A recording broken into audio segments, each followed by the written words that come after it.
Okay guys, this is stuff that you can try at home. Remember what I've said, the first thing, start furthest away from the heart, which is the coldest part of the body, and work your toes. So get your big toes up, then bring them down first, then bring your little ones up. Then drop your little ones down again, pick your big toes up. If you find it difficult, when you bring your big toes down, bring your knees in a little bit. And when you bring your little toes up, rock out a little bit. That helps it easier. But once you're good at it, just drop it, relax completely, lift the little toes, relax completely, and then pick the big ones up. Then relax completely, pick the little ones up. Then relax, and the other ones you practice, bring all your toes back. Remember, one of your legs might not work as well as the other. Work a little bit harder on the weaker leg. So if I look down and find out my right one's not coming back enough, I do a couple of extra ones on the right hand side. You can pick out, usually start with 3, go to 5, and then go to 10. And then you want the repetition from side to side. So you would do a 1, relax, do a 2, and try not to move your body too much. Then the next one is we work on the instep. We pick the heel up, try not to twist your leg, bring it up straight and down. If you're a little bit flexible here, reach down to your calf muscle, and you can feel your calf muscle working up and pull it down. And do it off one side first, start with 3, then come back up, then try 3 off the other side.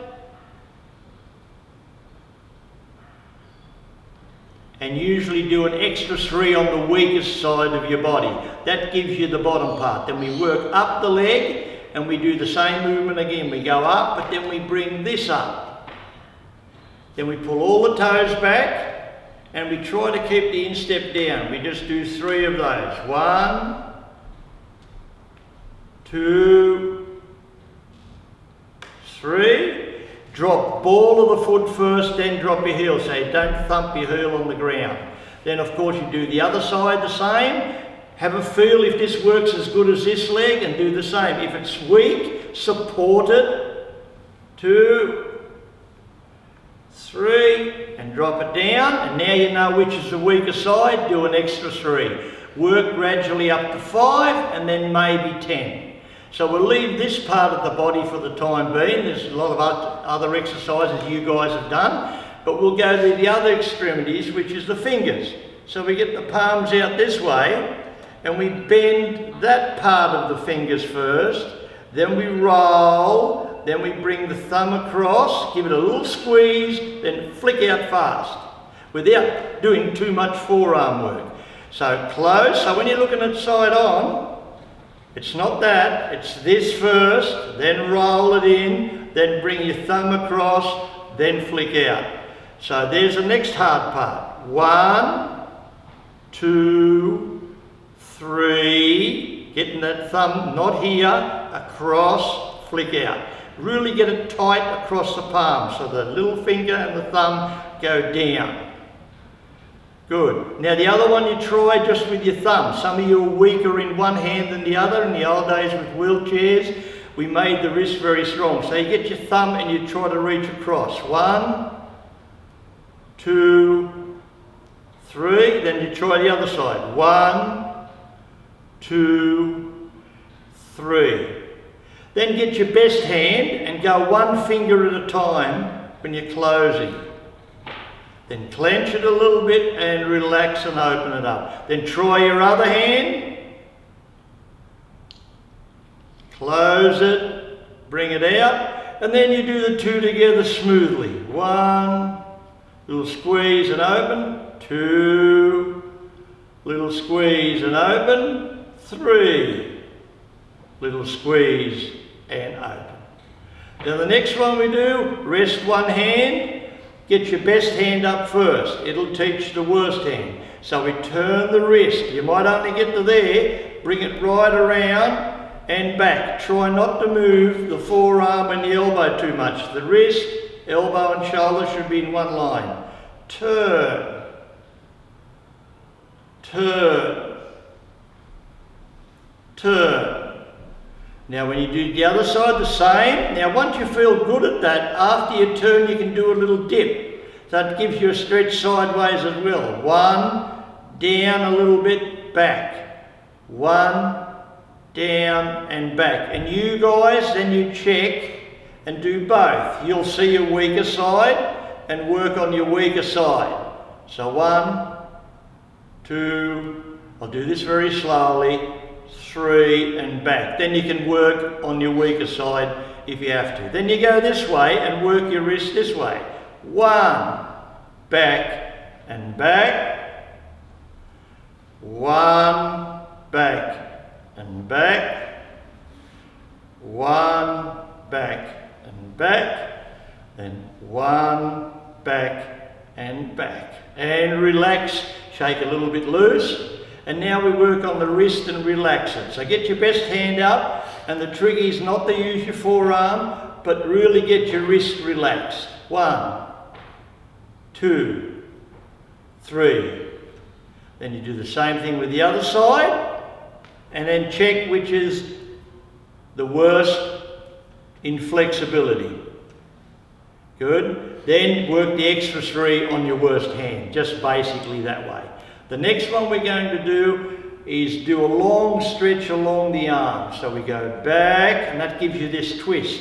Not low, bring it high chamber, then out, and keep the back of your wrist straight. Don't build a ski jump or a waterfall, keep it straight. So just get this little twist nice and relaxed. 1, 2, 3. Then of course you do the same thing off the other side, which I don't have to go through the whole 3. You'll get this feeling, but bring this up high. So your elbow is the last to leave. It's the first to touch the body.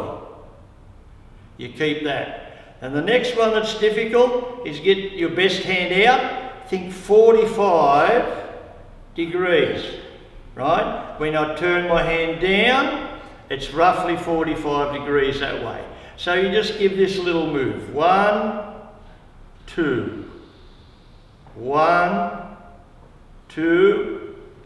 1, 2. Then we relax that hand completely and do the same thing off the other side. 1, 2. 1, 2. 1, 2. And now work on your worst side and relax it a little bit. Same move, just try to relax. Some of you will find that a little bit more difficult. Then we try this hand and we just relax it again. Just nice and relaxed for yourself. Then the next exercise on your forearms, you bring your hand, instead of turning it to there, halfway, right back. So really stretch. Up this way, back, then across the body and back, then out, not too high, don't expose the weak spot to here, back, cross the body, turn the wrist, get as far in, you can help with your other hand if you have to. So 1, back, cross, help yourself a little bit, and back. Then you do the other side, the same thing. Out first, back, then across, help again if you have to, and back. And then work on the weaker side, give yourself an extra 3, 5 or 10. Depends on how you feel. Do it nice and steady. So now we do another move, still working the forearm. If you're doing a block, start off your left hand side. It's not that important, but it's basically tradition. So I've got a 45-degree angle, that makes you think a little bit. 45 this way, then circle around, then down. Now watch when you do this first, you'll do 1, across, and down, and as you get better at it, it's the middle one you've got to worry about. 1, stretch further across, and down. So get that stretch. 1, go right across and stretch, and do the same and see how much the other one goes. And on your weaker side you might only get a little bit, but try not to do that. Bring the elbow across. So there, work on that part, you can break it down. 1, 2, so you go 45, 45, 45 that way. So nice and relaxed. 1, 2, 3. 1, 2, 3. Then go to the other side. 1, 2, 3. And go from side to side without moving your body and swinging it too much. So keep your body reasonably straight when you do that, as opposed to that way. Okay, nice and relaxed. Then get your arms and lift them up. This is another thing you can do for yourself. Slightly above the shoulders, and just clench your fists, but don't turn them up this way. Keep them flat, and just give this exercise. Do about 10 of those. Then bring them in this way and do 10. Then go this way and do 10. And then the hard one, you go back to back. Little fingers first. Turn. This is a good exercise, and do this slow. Turn and push. Then again here.